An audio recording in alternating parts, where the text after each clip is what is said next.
again, everybody. Great to have you along for yet another edition of Conversations of Connection, Mental Wellness in Sports and Life. My name is Scott Murray. Hi, and I'm Dr.NinaRiosDoria. Welcome to the show today.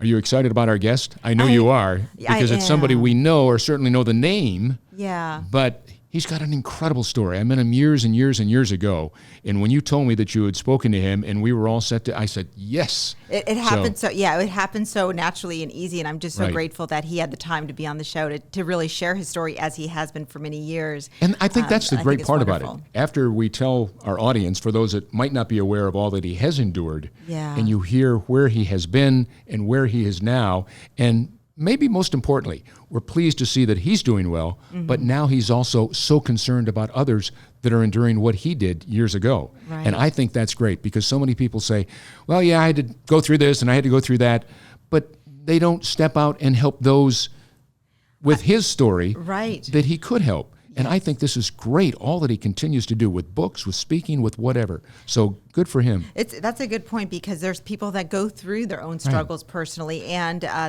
they don't have a calling or a pull to speak up or share, and he definitely does have that calling to be on that platform and share his story, as he's done quite a few times. And I'm sure he's helping and helping so many people today, and it's our hope that he's going to be encouraging a lot of people out there. Well, I had never heard him speak until several years ago.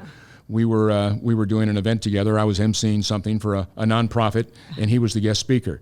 And of course, I had known his brother for a number of years, having been in the sports industry as a sports anchor on television for all those years. And yet, I'd never really heard him speak. Knew his story, and it was just wonderful and so inspiring. I said, "Yeah, way to go."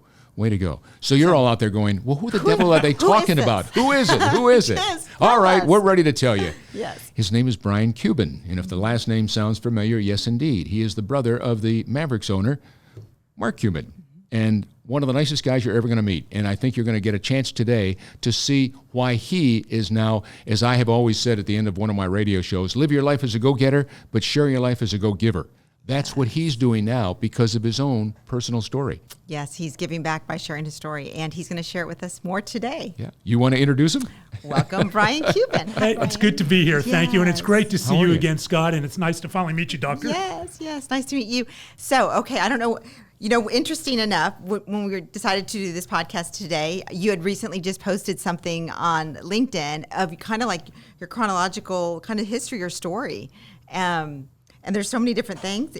I don't know if you've had that in front of you as well. Well, it's funny. Did you read? Have you got it all there in front of you? I do. We can read it together if you'd like. Go ahead. You want to go ahead? No. Okay. Well, it's just I graduated. This is Brian talking. All right. Yeah. I graduated from Pitt Law School, University of Pittsburgh, with severe alcohol use disorder. He'd become an alcoholic. Bulimia and exercise bulimia, and then a year later in '87, added cocaine addiction to his resume. Yes. Yeah. Yes, added that, and then the following, then you failed the Texas bar 3 times, and in 1988, still go on and you practice law, but that disintegrates. 3 failed marriages, but then in 2007 you begin your recovery journey.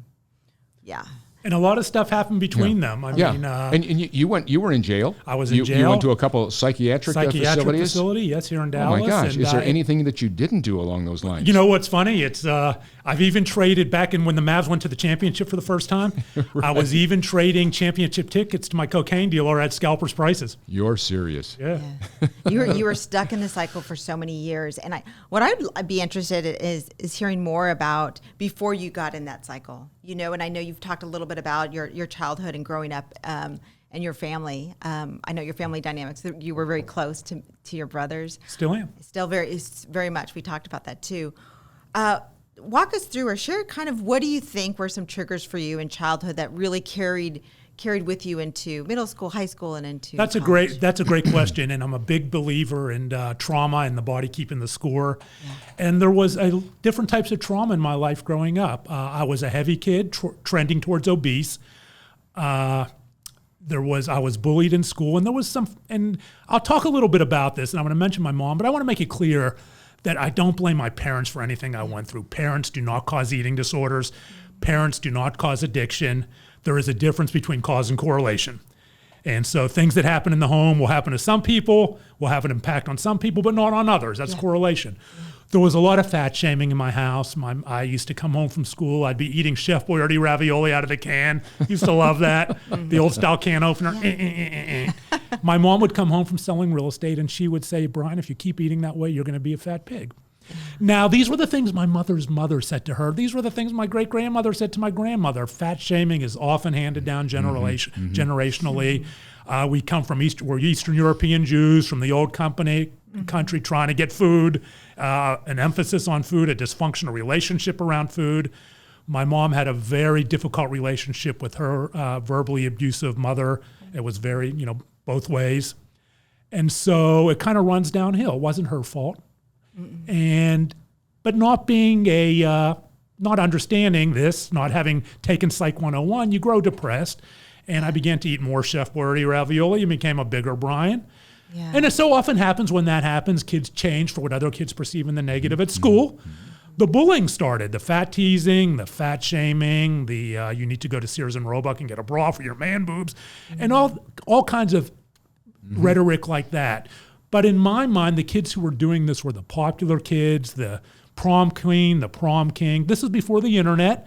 My images of popularity and acceptance were the kids I saw every day, the kids who were getting their first kiss, the kids who were holding hands with the girl walking down the hallway between the lockers, the things I wanted so badly. And so I would hang around them and allow them to do this and became a self-deprecating kind of sad clown, the wall, so they wouldn't know how much it hurt me.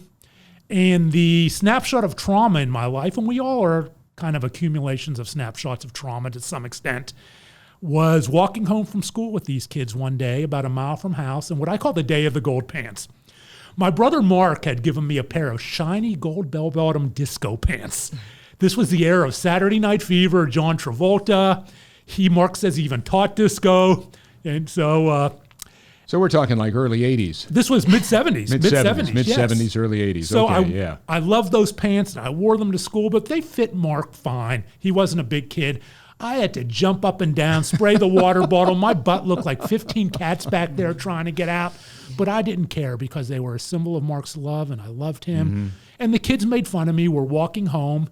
And a few of these kids decided that I was just too quote-unquote fat to wear these pants, and I looked ridiculous. So they start pulling at them, they start tearing at them, and they physically assaulted me a mile from my house. And they tore these pants off me into shreds down in my Fruit of the Loom tighty whities. And how old would you have been? I would have been about 15 in that time frame. And down in my Fruit of the Looms, my Pittsburgh Pirates t-shirts, my tube socks, and my Keds tennis shoes. This was the 70s. And went on bro bumping each other with their fists, slapping each other on the back like they had done the funniest thing ever. And kids can be cruel, right? They were cruel then and they're cruel now in a more insidious way on the internet. Right. I went out in the street. I picked up the shreds. I waddled home. People gawked. No one stopped. The house was empty. I went downstairs in our basement. We have basements in Pittsburgh. You talk to people in Dallas about it, and they don't know what you're talking about. And I remember, Scott, and the wooden stairs creaked going down, and with every creak, I thought the entire world could hear my shame and could feel could see my shame at not being able to stand up to bullies and being this fat pig. And I hid the pants, I hid the shreds, and it was right around then. You talk about bright line moments of trauma. Yeah, that moment right there. That's a snapshot that it was such a traumatic snapshot that I could go to that spot in Pittsburgh, PA, and show you exactly where that happened. And probably remember everything, what you were feeling, what you were smelling, all the sounds, all that. It was so traumatic. And even today, I can feel the shame.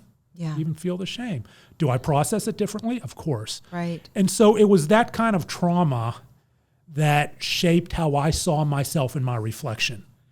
I began to see when I looked in the mirror only this quote-unquote fat pig who would never be loved by his mother, who loved him dearly, right, but was dealing with her own mental health issues, who would never get married, never have a girlfriend, never get his first kiss, never hold hands, and was unworthy of being loved by anybody.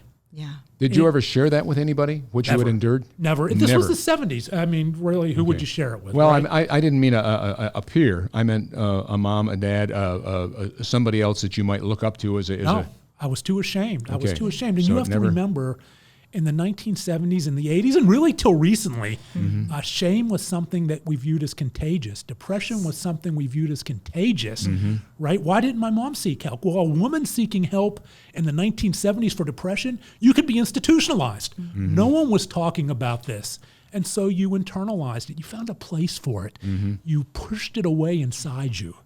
And that's what I did, but it doesn't go away. Yeah, you find a way to, and there's so many people even today, like that shame that they carry with them from childhood because of things that have been said to them, the environment that they grew up in, from their parents. And not to say that it's their fault. It's not. They just are doing what they know. You're right. And unfortunately, kids aren't talking, and then they hold it in like you did, and they carry that shame. They don't know how to manage it or what to do with it. They compartmentalize it. Yeah. And the body becomes kind of like a pressure cooker, or I like to analogize it like dragging around a suitcase on a tire chain over a gravel road. You keep opening it and putting all these different things in it, this trauma, that trauma, and eventually it just bulges and bulges, and you're dragging it over the gravel, and you eventually can't drag it anymore, and it explodes. Yeah. So go ahead. Oh, I was just going to say, so you're carrying around this pain, this suffering, this shame, and so then you're figuring out, what do I do with this, right? So about what age were you thinking, what do I do? Because I'm feeling so... I don't think I looked at it that way because I didn't understand it. I went on to Penn State University, and I decided that my goal to my route to popularity, to my mother's love, to the bullies' respect was to become thin. So you were still, I don't want to say obese, but very, very... I was heavy, yes. Okay, very heavy when you started college. Yes, and I decided my route to acceptance was to become thin because, again, all I knew was what I saw in front of me, right? There was no internet. The kids who were thin and muscular and getting dates in the prom.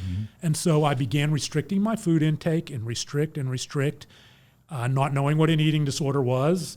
This was well before the singer Karen Carpenter passed away from complications related to anorexia, bringing eating disorders into the pre-digital national spotlight, but kind of cementing them as a quote-unquote woman's female disorder. And I transitioned into bulimia, which was binging and purging.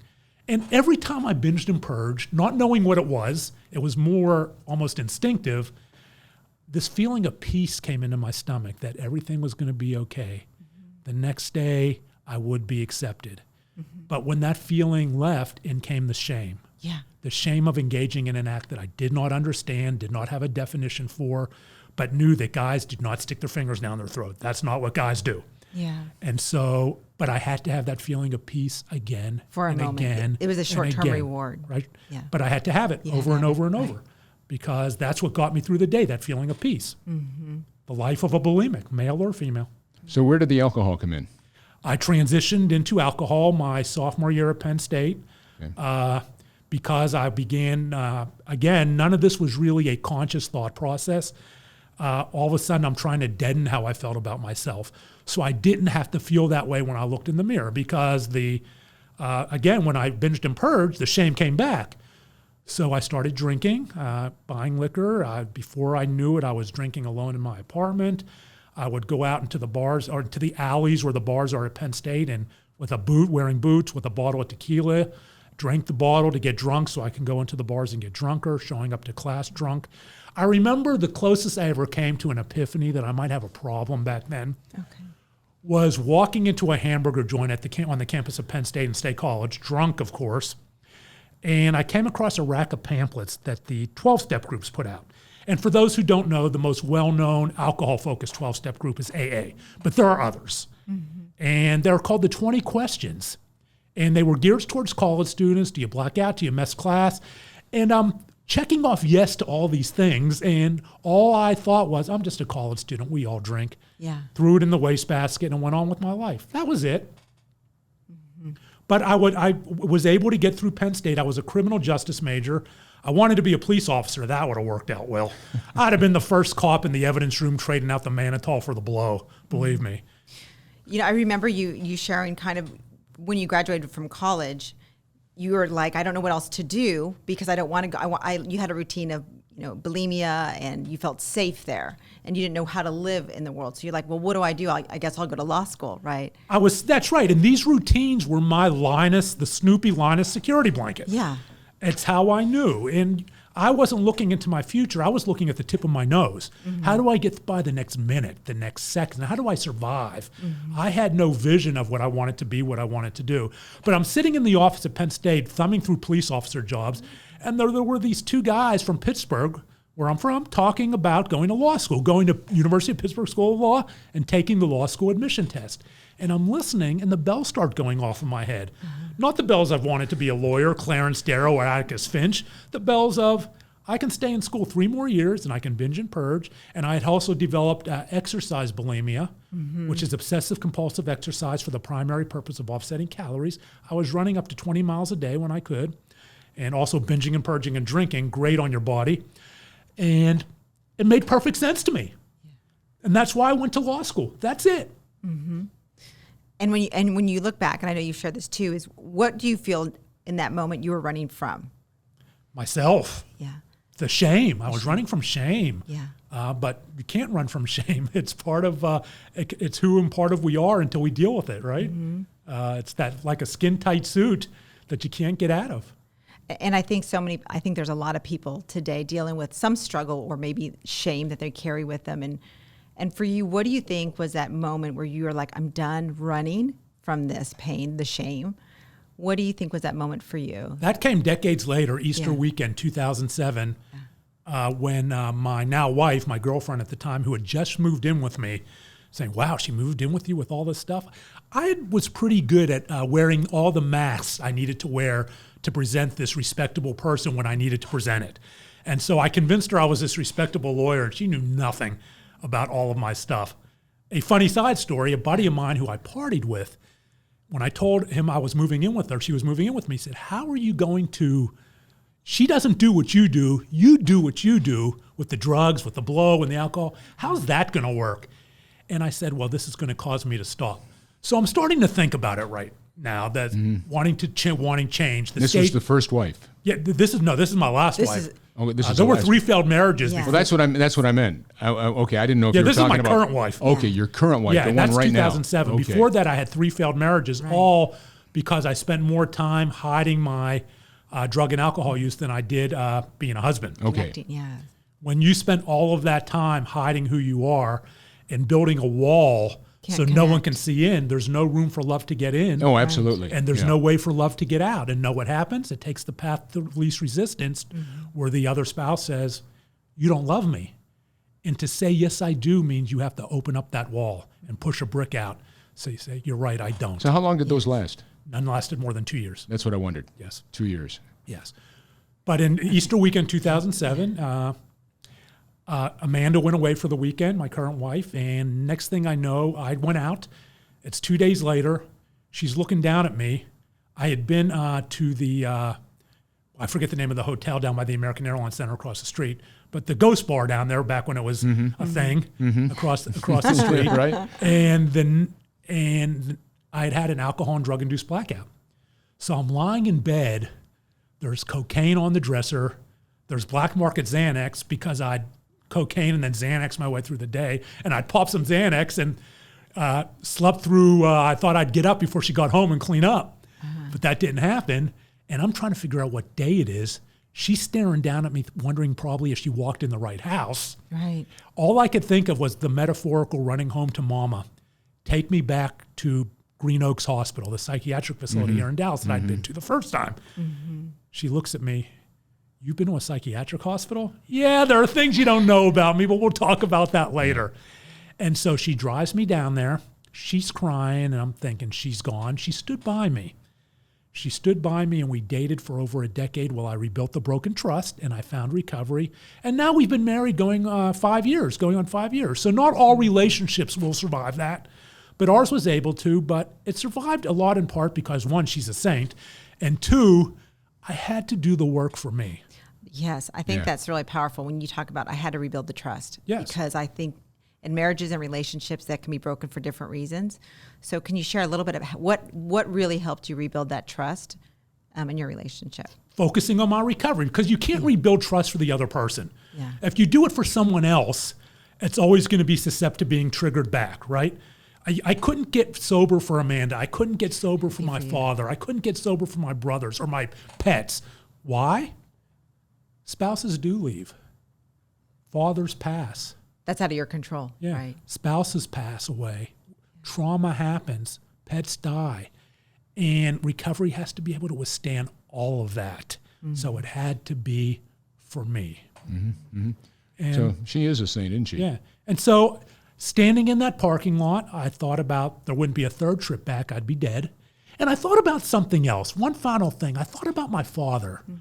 My father, who was a veteran of the Pacific, a Seabee, was at the Battle of Okinawa, who fought in the Korean War. My father, the middle of three boys like me, who operated an auto trim shop, putting on seat covers and convertible tops with his older brother from the end of the Korean War in Pittsburgh until his older brother passed away in 1999. I thought about something he said to Mark, Jeff, and I growing up. My younger brother is Jeff. He said, guys, wherever you go, whatever happens, pick up that phone, call your brother, tell your brother you love him, make sure your brother's okay. This was the gift of family my father was handing down. He understood the gift that his father had handed to him and his brothers. And if you want to know how that gift stuck, 1,200 miles from where we grew up in Pittsburgh, decades later, Mark, Jeff, and I live walking distance to each other. Until my father passed away 3 years ago, he lived across the street from me. And I'm not talking about metaphorically across the street. I'm talking about across the street. That is how that gift stuck.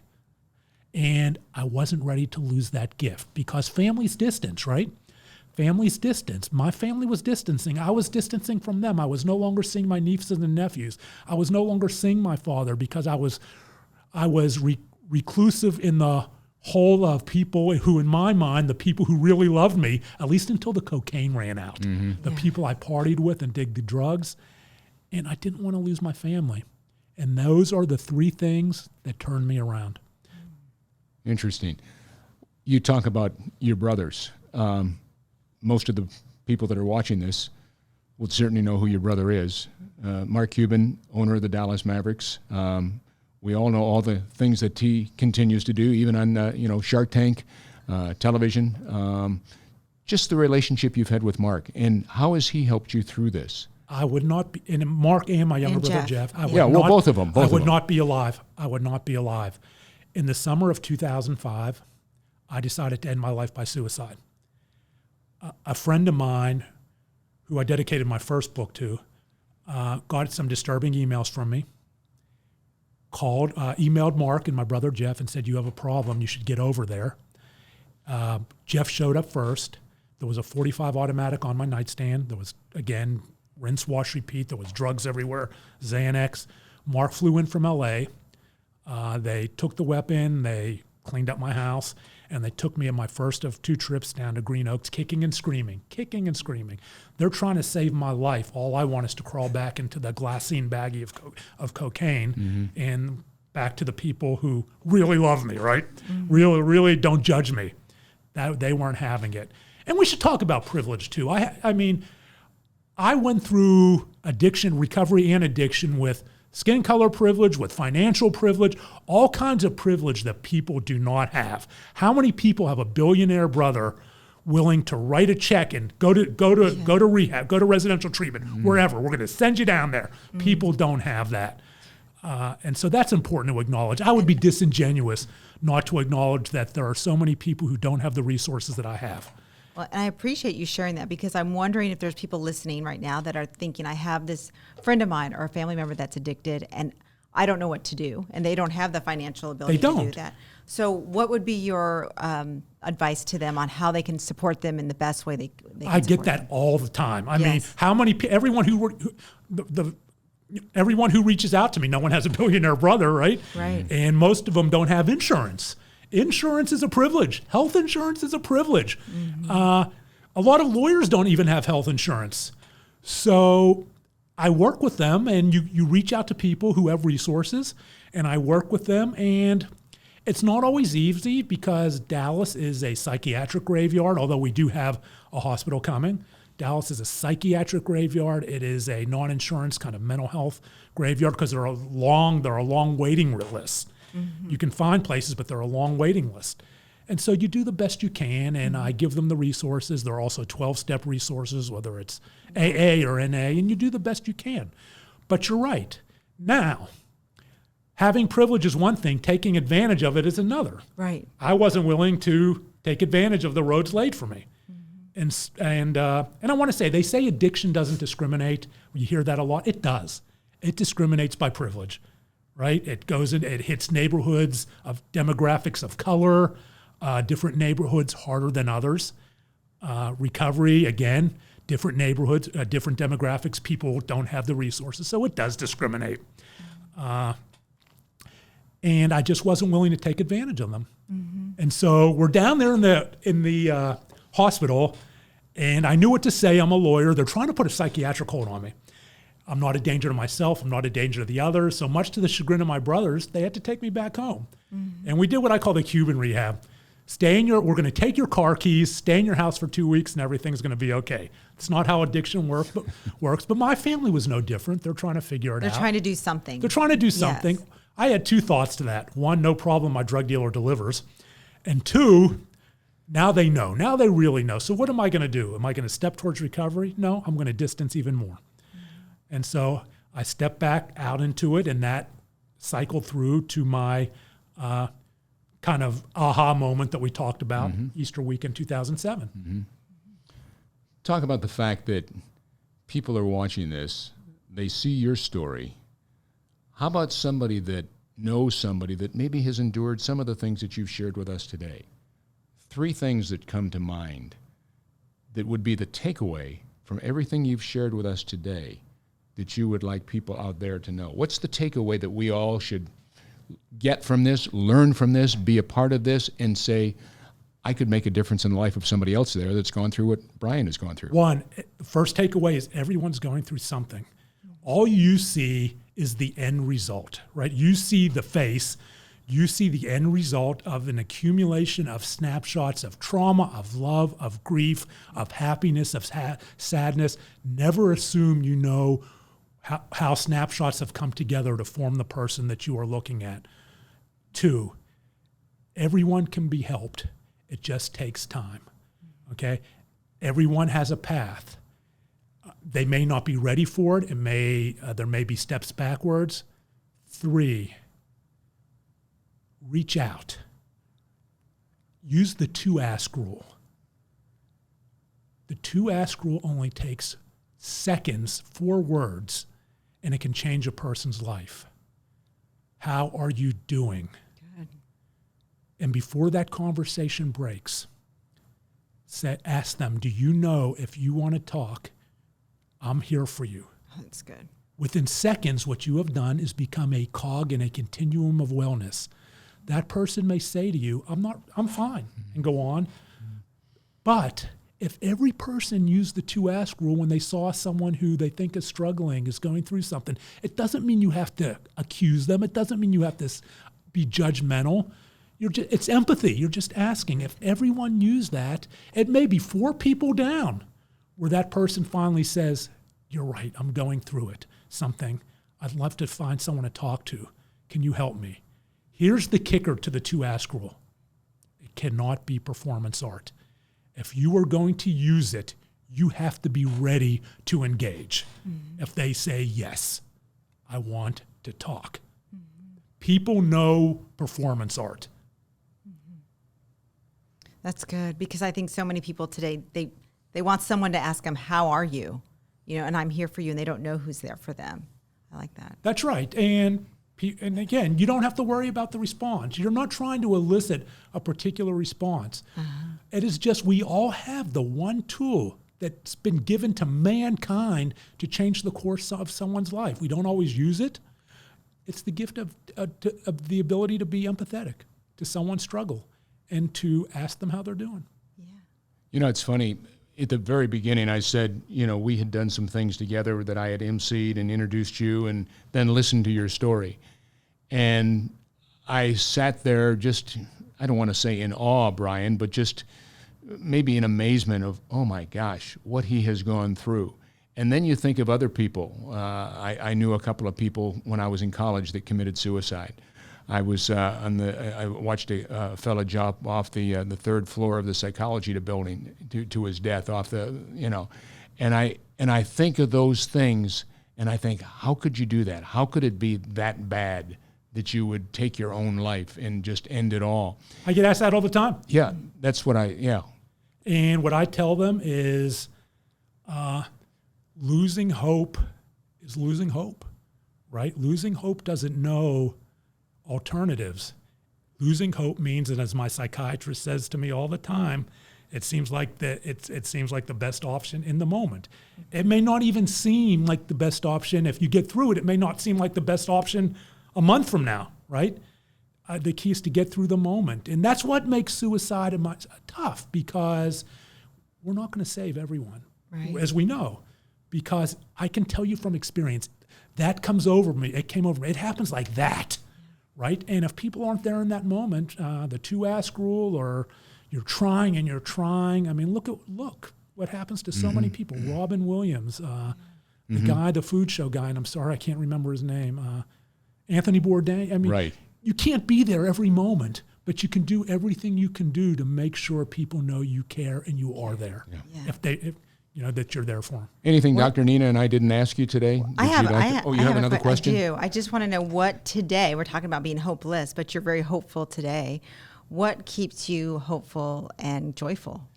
That every time I share my story, there will be one person whose life has changed, who may be thinking about doing something self-destructive and decides to get help. Yeah, maybe saved. A life is saved. Just one person. If I go into a room and tell my story and 99 people say, that sucks, I'm sorry I came, and one person's life has changed, I've done my job. Yeah. Absolutely. So anything we didn't ask you that you'd like to close up and share with our audience? I'd like to share with your audience that recovery is never a straight line. You can't change. You can do what you can do, and that doesn't mean you haven't failed if that person doesn't walk the road you want them to walk. Because people relapse, people go through all kinds of things. But while you're going through that, also take care of you. If you have a family member struggling, a friend, you're frustrated, it's not going the way I want. I talk to people who are going through that all the time. Take care of you, because if you don't take care of you, you can't help that person. That's right. Good advice. That's wonderful. Did you learn a couple of things? I sure did. So did I. Well, and that self-care piece, take care of yourself when you're trying to help somebody else is very important. That's one of the questions I always ask. Yes. Okay, we've talked about this person. How are you taking care of you? You need to take time. Well, I tell you what, as I expected, you were a rock star. Can't thank you enough, really. I'm honored that you asked me. This is wonderful. Thanks, Brian. Well, I hope it was, excuse me. Oh, gosh, I'm sorry. I hope it was worthwhile to our audience out there today. Yes, I'm what'd sure you think? it was. I'm sure what. Yes, I mean, you're dealing with this type of thing every day, with not specifically, right, but as a PhD and worrying about people's mental wellness and what have you. It's amazing what he shared, huh? It's amazing, and I use the word courage. It just takes a lot of courage to share your story, and I know you've shared it several times, but it takes a lot of courage. Can I add one more thing? You sure can. We talk about shame. Shame is a linchpin to so many things. Addiction, depression. And one of the things I always get worked up about is when people say, there is no shame. We should be careful about that, because shame is part of the normal human condition. Right? When we tell people, don't feel shame, to me that delegitimizes. They're feeling shame. Yeah. They're feeling shame. It's normal. It's how we deal with it, how we channel it, and what can we do to work through it, right? To overcome because it. You can make someone feel shame about feeling shame, feel shameful about feeling shame. Yes. And let's be careful about that, because it's normal. It is. Thank you for sharing that. Yeah. For sure. And let me say to you, thank you for all you continue to do. You're saving lives. You are. There are a lot of physicians in this world that are trying to keep people from heart attacks and COVID-19 and whatever it might be out there. But you're making a difference in your own way. Thank you so much. And you're a longtime friend, but more importantly that, you're a longtime difference maker. And you really are, I think, saving lives. Would you not agree? Yes, absolutely. Well, thank you. It's, So, I think we all can do our part just to be more empathetic in the world, especially right now when we're going through so many difficult things. It's easy to get lost in our own stuff, right? Well, all the negatives that you had in your life, instead of blaming somebody else, you said, I'm responsible, I'm accountable, I'm going to do something about it, and you're making a difference every single day. I finally did do that. There was a lot of time where I blamed everyone else. Took a while, but you're here now, and that's key. And he cares a lot. I mean, he cares a lot about people. He does. Well, that's great. Yet another edition of Conversations of Connection. Thank you, my friend. Yes, it's been wonderful. Again. All right. Until next time, I'm Scott Murray. I'm Dr. Nina Rios-Doria. Thank you for joining us. Stay safe, everybody.